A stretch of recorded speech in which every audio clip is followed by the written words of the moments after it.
O Brasil é uma terra de contrastes. Ao observar o vasto território que se estende por mais de 8,5 milhões de quilômetros quadrados, é difícil não se impressionar com a riqueza e diversidade de seus recursos naturais. De uma exuberante Amazônia que representa o pulmão do mundo até as reservas de petróleo, minério e o solo fértil que coloca o país entre os maiores produtores agrícolas do planeta, o Brasil parece destinado a ser uma potência. No entanto, ao olharmos mais de perto, encontramos um paradoxo que desafia a lógica. Como um país tão abençoado pela natureza pode ter uma população marcada pela pobreza, desigualdade e fome? Esse paradoxo se torna ainda mais evidente quando comparamos o Brasil com outras nações em desenvolvimento. Enquanto países que também enfrentam desafios históricos como guerras, colonização e crises econômicas conseguiram superar essas adversidades e atingir níveis elevados no desenvolvimento, o Brasil continua preso em uma espécie de ciclo vicioso. Cresce, mas não distribui. Avança, mas tropeça. Sempre à beira do sucesso, mas nunca plenamente realizado. Essa história não se aplica por um único fator. Pelo contrário, é o resultado de uma complexa teia de eventos, decisões políticas, heranças coloniais e culturais, além das falhas estruturais que se perpetuam por séculos. O Brasil é um país onde o passado parece estar sempre presente e onde cada avanço vem acompanhado de um retrocesso. Para entender por que o Brasil não deu certo, ou melhor, por que ainda não deu certo, é preciso mergulhar nas entranhas dessa história, desconstruir mitos e analisar os detalhes que fazem a diferença. Para entender o Brasil de hoje, é preciso voltar os olhos para o passado e examinar o mito da abundância que sempre cercou o país. Desde que os primeiros exploradores europeus desembarcaram nas costas brasileiras, a narrativa em torno da terra foi de um verdadeiro paraíso terrestre. Uma terra onde tudo dava, onde bastava jogar uma semente ao chão para colher frutos abundantes. Essa percepção alimentou por séculos a ideia de que o Brasil era uma nação abençoada, destinada à grandeza. Porém, o que poucos percebiam, e ainda percebem, é que a riqueza natural por si só não é garantia de prosperidade. A natureza pode ser generosa, mas sem instituições fortes, políticas públicas justas e um sistema econômico eficiente, essas riquezas acabam concentradas nas mãos de poucos, enquanto a maioria da população luta para sobreviver. O Brasil, ao longo da sua história, foi vítima de um modelo econômico extrativista que, em vez de promover o desenvolvimento sustentável e inclusivo, aprofundou as desigualdades e perpetuou a pobreza. Ao mesmo tempo, o mito da abundância gerou um certo comodismo na classe política e econômica do país. Durante décadas, acreditou-se que o simples fato de possuir recursos naturais seria suficiente para garantir o progresso. E assim, enquanto o mundo mudava e avançava, o Brasil permanecia preso a modelos ultrapassados de exploração e produção. A falta de inovação, de investimentos em educação e em infraestruturas, aliada à corrupção sistêmica, tornou o Brasil uma terra de oportunidades perdidas.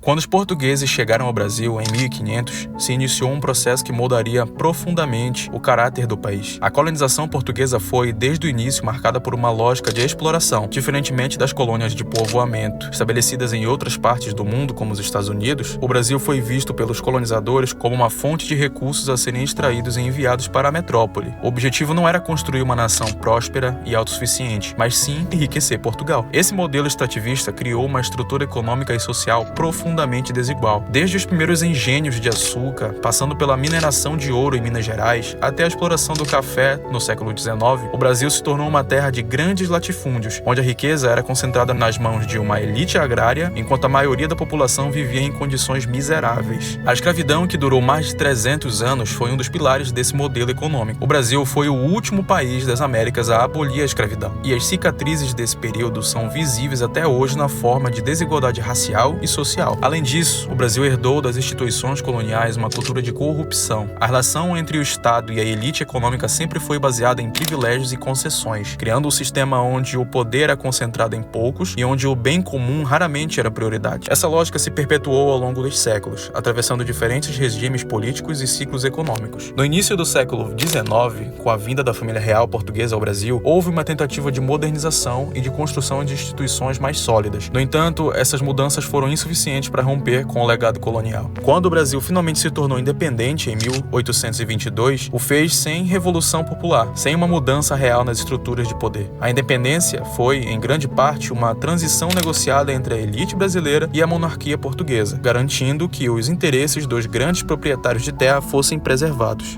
O Império Brasileiro, que durou até 1889, manteve muitas das características do período colonial. A economia continuava baseada na exportação de produtos primários, como o café e e açúcar, e a sociedade permanecia profundamente desigual. As tentativas de modernização e industrialização foram tímidas e, na maioria das vezes, sabotadas pela própria elite agrária, que via qualquer mudança estrutural como uma ameaça ao seu poder. Com a proclamação da República em 1889, esperava-se que o Brasil finalmente rompesse com esse seu passado colonial e construísse uma nação moderna e democrática, mas não foi o que aconteceu. O que se seguiu foi uma série de governos oligárquicos, onde o poder continuava concentrado nas mãos de poucos. O coronelismo, o clientelismo e a corrupção continuaram a ser características marcantes da política brasileira, impedindo o desenvolvimento de instituições democráticas verdadeiramente sólidas. Ao longo do século XX, o Brasil passou por várias tentativas de modernização e desenvolvimento. O governo de Getúlio Vargas, por exemplo, implementou importantes reformas trabalhistas e promoveu a industrialização do país. Só que essas mudanças foram frequentemente acompanhadas de autoritarismo e repressão, o que impediu a criação de uma cultura política democrática. Além disso, as reformas de Vargas, embora importantes, não conseguiram resolver o problema estrutural da desigualdade no Brasil. A concentração de terra e de riqueza permaneceu praticamente inalterada, e a maioria da população continuava à margem dos benefícios do desenvolvimento econômico. No período da ditadura militar, que durou de 1964 a 1985, trouxe um novo ciclo de crescimento econômico, mas teve um custo altíssimo. A repressão política e censura e a violência estatal criaram um ambiente de medo e silêncio. O chamado milagre econômico dos anos 70 foi construído sobre uma base frágil, sustentada por dívidas externas e pela concentração de renda. Quando a crise econômica atingiu o país nos anos 80, o Brasil se viu novamente preso em um ciclo de estagnação e pobreza. As instituições brasileiras, moldadas desde a colonização, nunca conseguiram se consolidar plenamente. A corrupção e o clientelismo e a desigualdade estrutural se enraizaram tão profundamente na sociedade brasileira que qualquer tentativa de reforma enfrentava a resistência feroz por parte daqueles que se beneficiavam do status quo. Mesmo com a redemocratização na década de 80 e a promulgação da Constituição de 1988, os avanços foram limitados. O Brasil continuava sendo um país de privilégios para poucos e dificuldades para muitos. A economia brasileira sempre foi marcada por ciclos de euforia e crise, crescimento e estagnação. Desde os tempos coloniais, o país passou por diversas ondas econômicas, cada uma centrada em um produto primário que dominava as exportações e definia o rumo do desenvolvimento. Do ciclo do açúcar, passando pelo ouro, café, borracha e, mais recentemente, soja e petróleo, a história econômica do Brasil é a história da exploração de recursos naturais e da dependência de mercados externos. Esses ciclos, no entanto, nunca conseguiram gerar um desenvolvimento econômico sustentável e inclusivo. Em vez disso, cada novo ciclo aprofundava as desigualdades já existentes, concentrando a riqueza em uma elite econômica e deixando a maioria da população à margem dos benefícios. O modelo de economia exportadora de commodities criou uma dependência de fatores externos, como preços internacionais e demanda estrangeira, que tornava o país vulnerável a crises e choques externos. No ciclo do açúcar, que predominou durante os primeiros séculos da colonização, o Brasil se tornou o maior produtor mundial desse produto. Porém, essa riqueza não foi distribuída entre a população. Pelo contrário, o modelo de grandes engenhos de cana-de-açúcar se sustentava na exploração do trabalho escravo e na concentração de terra e poder nas mãos de poucos. A economia era profundamente desigual, e essa desigualdade se refletia em uma sociedade rigidamente hierarquizada, onde os senhores de engenho detinham o controle político e econômico. Com o declínio do açúcar, o ciclo do ouro trouxe uma nova onda de prosperidade para o Brasil no final do século XVII e início do XVIII. A mineração atraiu milhares de pessoas para as regiões de Minas Gerais, Goiás e Mato Grosso, criando novas cidades e impulsionando o comércio. No entanto, o ouro também alimentou a corrupção e a violência. A extração mineral se tornou mais uma atividade voltada para o enriquecimento da metrópole, enquanto a maioria dos brasileiros continuava a viver em condições de extrema pobreza. O ciclo do café, que dominou a economia brasileira durante o século XIX e início do século XX, representou um novo auge para a elite agrária. O Brasil se tornou o maior produtor mundial de café, e a riqueza gerada pelo produto financiou a construção de grandes fazendas, ferrovias e cidades. No entanto, assim como nos ciclos anteriores, essa prosperidade ficou restrita a poucos. A concentração de terra e de poder continuou a moldar a economia brasileira, enquanto a maioria da população trabalhava em condições precárias nas plantações de café ou em atividades de subsistência no interior do país. O ciclo do café também teve um impacto significativo na política brasileira durante a chamada República do Café com Leite, que se estendeu no final do século XIX até a Revolução de 1930. poder político era dominado pelas oligarquias de São Paulo e Minas Gerais, os principais estados produtores de café e leite, respectivamente. Esse arranjo político perpetuava o controle da elite agrária sobre o governo federal, garantindo que as políticas econômicas fossem voltadas para a proteção dos interesses dos grandes fazendeiros, enquanto o desenvolvimento industrial e urbano era negligenciado. O século XX trouxe novos ciclos econômicos para o Brasil com a industrialização liderada pelo governo de Getúlio Vargas e posteriormente pelo regime militar. A economia passou por um processo de diversificação, com o crescimento da indústria manufatureira, da exploração de recursos minerais como ferro e da expansão de agronegócios. Mas a herança da desigualdade permaneceu. O desenvolvimento econômico não foi acompanhado por uma distribuição mais justa de renda. O que eu mencionei antes, chamado de milagre econômico nos anos 70, durante a ditadura militar, é um exemplo clássico desse fenômeno. Enquanto o PIB crescia a taxas impressionantes, impulsionado por grandes obras de infraestrutura e pela abertura de novos mercados para os produtos brasileiros, a concentração de renda aumentava. O crescimento econômico beneficiava principalmente a classe média, urbana e os grandes empresários, enquanto as camadas mais pobres da população viam pouco ou nenhum progresso em suas condições de vida. Nos anos 80, a chamada década perdida, o Brasil entrou em uma grande crise econômica, marcada por hiperinflação, desemprego e estagnação. O país havia acumulado uma enorme dívida externa durante o período militar, e o colapso dos preços das commodities nos mercados internacionais agravou ainda mais a situação. A economia brasileira sempre dependeu da exportação de produtos primários, se viu presa em um ciclo de crises que parecia impossível de romper. O Plano Real, implementado em 1994, trouxe uma nova esperança para o Brasil. A estabilização da moeda e o controle da inflação permitiam ao país retornar ao crescimento econômico, e durante a primeira década dos anos 2000, o Brasil experimentou um novo ciclo de prosperidade, impulsionado pela alta nos preços das commodities, como soja, petróleo e minério de ferro. Só que, mais uma vez, essa prosperidade foi distribuída de maneira desigual. Embora milhões de brasileiros tenham sido tirados da pobreza durante esse período, a desigualdade estrutural persistiu, e o crescimento econômico não foi suficiente para corrigir as falhas históricas do sistema econômico brasileiro. A crise econômica que começou em 2014 e se estendeu por vários anos revelou mais uma vez a fragilidade da economia brasileira. A recessão, o desemprego e o aumento da pobreza trouxeram à tona os problemas estruturais que nunca foram resolvidos. A dependência de commodities, a falta de investimentos em educação e inovação continua a ser os principais obstáculos para o desenvolvimento sustentável do país. O Brasil, ao longo da sua história, foi incapaz de romper o ciclo do crescimento desigual. A economia, embora rica em recursos naturais, sempre foi vulnerável às crises externas e à má gestão interna. A falta de políticas públicas eficazes para promover o desenvolvimento inclusivo e sustentável perpetuou a desigualdade e a pobreza, criando um país onde poucos têm muito e muitos têm pouco. A política brasileira, desde seus primórdios, foi marcada por um sistema de privilégios e concessões que favoreceu uma minoria às custas da maioria. Desde o período colonial, quando o poder estava nas mãos de uma elite agrária que controlava as riquezas do país, até a república em que os interesses das oligarquias regionais ditavam as regras do jogo, o Brasil sempre foi governado por um sistema político excludente e desigual. A corrupção, mais do que um desvio de caráter individual, se tornou parte integrante do sistema político brasileiro. Para muitos, ela é o lubrificante que mantém as engrenagens do poder funcionando. Desde o coronelismo da Primeira República, passando pelo clientelismo do período Vargas e da ditadura militar, até o mensalão e a Lava Jato, a corrupção no Brasil é sistêmica e estrutural. Ela não é apenas um comportamento desviante de alguns políticos, mas sim uma prática institucionalizada que permeia todos os níveis do Estado. A lógica do toma lá, dá cá é um constante na política brasileira. O poder executivo, para governar, precisa constantemente negociar com o legislativo,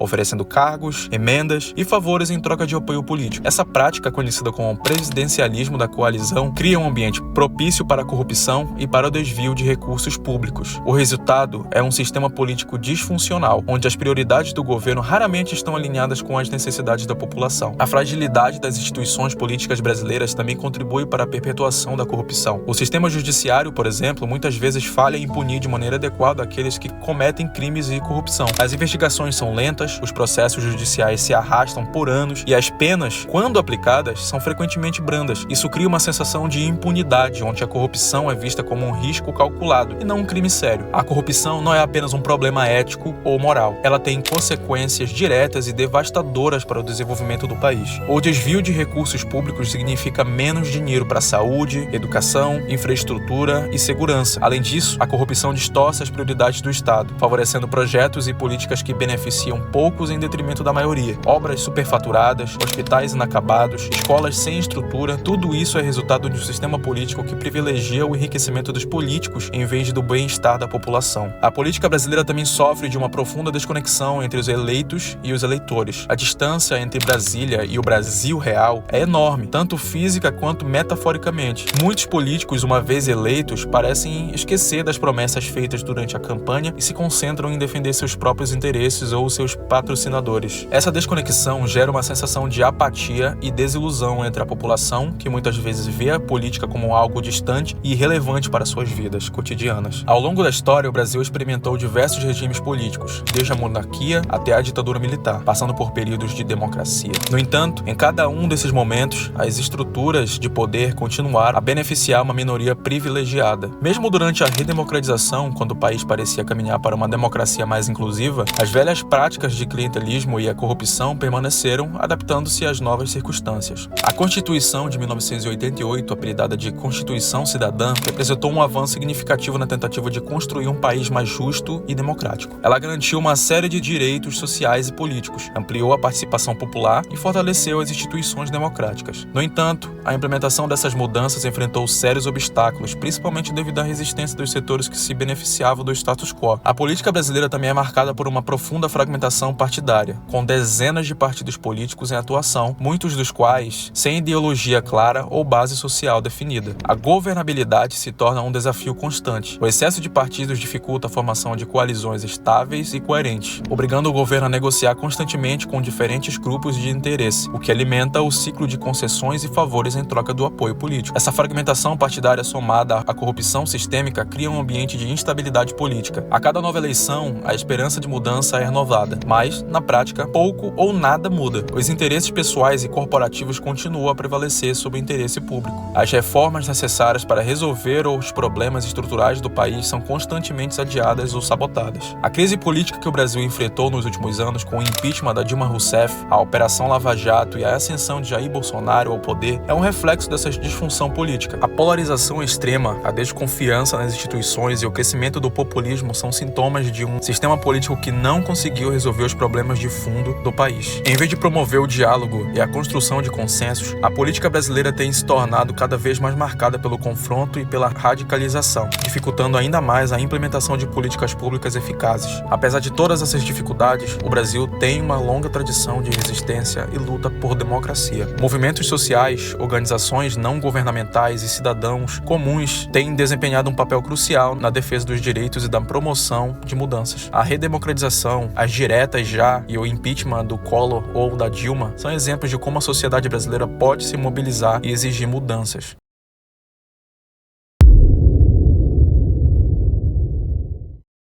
A desigualdade social no Brasil é uma das mais profundas do mundo, e suas raízes estão intimamente ligadas à história do país. Desde os tempos coloniais, a sociedade brasileira foi moldada por uma divisão entre aqueles que detinham o poder e a riqueza e a vasta maioria que vivia à margem desse poder. Ao longo dos séculos, essa estrutura social se perpetuou, criando um país onde a distância entre ricos e pobres é imensa e onde a mobilidade social é extremamente limitada. A educação, que deveria ser um dos principais instrumentos de inclusão social, tem historicamente desempenhado um papel na perpetuação dessas desigualdades. O sistema educacional brasileiro sempre foi marcado por uma divisão entre uma educação de qualidade para poucos, que podem pagar por escolas particulares, e um sistema público que, com raras exceções, é incapaz de oferecer uma formação adequada para a maioria dos jovens. Essa divisão começa desde os primeiros anos de vida. Enquanto crianças de famílias mais ricas têm acesso às escolas de qualidade, com boa infraestrutura, professores bem formados e programas pedagógicos avançados, as crianças das classes populares frequentemente estudam em escolas públicas precárias, com falta de recursos básicos, turmas superlotadas e professores mal remunerados. Essa diferença de oportunidades se reflete nos resultados educacionais. Alunos de escolas particulares têm muito mais chances de ingressar em universidades de prestígio, enquanto a maioria dos alunos das escolas públicas fica para trás, com poucas perspectivas de futuro. O impacto disso é devastador. A falta de acesso a uma educação de qualidade limita as oportunidades de emprego e perpetua o ciclo de pobreza. Jovens que não conseguem concluir o ensino médio ou que se formam sem uma educação adequada têm dificuldade de encontrar empregos empregos bem remunerados, sendo empurrados para o trabalho informal ou para atividades de baixa qualificação. Isso cria uma sociedade onde o destino de uma pessoa muitas vezes é determinado pelo lugar onde ela nasce, e não pelo seu talento ou esforço. Além disso, a desigualdade educacional contribui para a violência, outro grande problema social no Brasil. A falta de perspectivas e a exclusão social empurram muitos jovens, especialmente em áreas urbanas pobres, para a criminalidade também. As gangues e o tráfico de drogas se tornam alternativas atraentes em comunidades onde o Estado está ausente e onde as oportunidades legais de ascensão social são praticamente inexistentes. A violência no Brasil é um reflexo direto da desigualdade social. As áreas mais pobres são geralmente as mais afetadas pela criminalidade, enquanto as classes altas podem se proteger em condomínios fechados, com segurança privada e escolas particulares. Os moradores das periferias vivem diariamente com medo da violência. As taxas de homicídio no Brasil estão entre as mais altas do mundo, e a maioria das vítimas são jovens negros e pobres, moradores das periferias urbanas. O sistema de segurança pública no Brasil também é profundamente falho. A polícia, mal equipada e mal treinada, muitas vezes recorre à violência excessiva como resposta ao crime. Isso cria um ciclo vicioso onde a violência do Estado gera mais revolta e desconfiança nas comunidades pobres, alimentando ainda mais a criminalidade. A falta de confiança na polícia e no sistema de justiça também significa que muitos crimes nunca são solucionados, alimentando aquela sensação de impunidade que eu mencionei. A desigualdade social no Brasil também se reflete nos serviços básicos, como saúde, saneamento e moradia. Embora o país tenha um sistema de saúde pública que oferece atendimento gratuito à população, a qualidade dos serviços varia drasticamente de uma região para outra. Em áreas urbanas ricas, os hospitais públicos são relativamente bem equipados, mas nas periferias e nas áreas rurais, o acesso à saúde é limitado e a qualidade do atendimento é muitas vezes péssima. As tentativas de combater a desigualdade social no Brasil têm sido limitadas e muitas vezes ineficazes. Programas de transferência de renda, como Bolsa Família, conseguiram reduzir a pobreza extrema e melhorar a qualidade de vida de milhões de brasileiros, mas não foram suficientes para romper com a estrutura de desigualdade. O Brasil continua a ser um país onde o lugar de nascimento muitas vezes determina o destino de uma pessoa e onde a mobilidade social é extremamente difícil. O Brasil chegou a um ponto crítico de sua história. Após décadas de desenvolvimento desigual, crises políticas e sociais recorrentes e avanços tímidos no combate à pobreza e à exclusão social, o país enfrenta uma encruzilhada. A pergunta que muitos brasileiros se fazem é: qual o caminho para o futuro melhor? Quais são os desafios que precisam ser superados para que o Brasil possa finalmente realizar seu potencial como uma nação justa e próspera? Bom, eu listei aqui 7 atitudes que podem surtir efeito. O primeiro é a reforma política. Esse é o grande desafio. Como vimos anteriormente, o sistema político brasileiro é disfuncional, marcado por corrupção sistêmica, fragmentação partidária e uma profunda desconexão entre eleitos e eleitores. Sem uma reforma profunda nesse sistema, fica difícil implementar as mudanças necessárias em outras áreas. A reforma política precisa, entre outras coisas, simplificar o sistema partidário, reduzindo o número de partidos e incentivando a formação de coalizões mais coesas. Também é fundamental melhorar a transparência e a prestação de contas dos políticos, para que eles sejam mais responsivos às demandas da população. Além disso, é necessário fortalecer as instituições de fiscalização e controle, para que crimes de corrupção sejam efetivamente punidos e para que o sentimento de impunidade seja reduzido. Outro aspecto importante ainda nesse ponto é a educação política da população. O Brasil precisa de uma cidadania mais ativa e consciente, que compreenda melhor o funcionamento das instituições e os mecanismos de participação política. E isso já me leva ao segundo item, a educação. A educação é o alicerce de qualquer sociedade próspera. No Brasil, reformar o sistema educacional é um dos passos mais importantes para romper o ciclo de pobreza e desigualdade. Isso implica garantir que todas as crianças, independentemente de sua origem socioeconômica, tenham acesso a uma educação de qualidade desde os primeiros anos de vida. Para isso, é necessário investir pesado na formação de professores, na melhoria da infraestrutura escolar e na atualização dos currículos, com foco não apenas no conteúdo acadêmico tradicional, mas também em habilidades socioemocionais, pensamento crítico e de preparação para o mercado de trabalho no século XXI. Tudo bem que houve uma mudança recentemente, e já é um começo, mas dá para melhorar. Além disso, é preciso criar mais oportunidades para a educação técnica e profissionalizante, que ofereçam alternativas para os jovens que não seguem para o ensino superior. Uma educação alinhada às demandas do mercado de trabalho pode contribuir para reduzir o desemprego e aumentar a produtividade no país. Posso citar como exemplo os Estados Unidos. Lá no high school, que é o ensino médio deles, os alunos podem optar por aprender uma profissão como pintor, marceneiro, mecânico e etc. O terceiro item é a redução da desigualdade. A redução da desigualdade no Brasil exige políticas sociais e econômicas integradas. E isso significa não apenas transferir rendas para os mais pobres, mas também criar oportunidades reais de inclusão econômica. Programas como Bolsa Família são importantes, mas precisam ser acompanhados de investimentos em saúde, educação, saneamento básico e infraestrutura nas regiões mais carentes. Além disso, é necessário promover uma reforma tributária que torne o sistema mais justo. Hoje, os pobres pagam proporcionalmente mais impostos do que os ricos, especialmente principalmente devido à alta carga tributária sobre o consumo. Se você, meu amigo, acredita no atual presidente quando ele diz que o aumento do produto X ou Y é para taxar os ricos,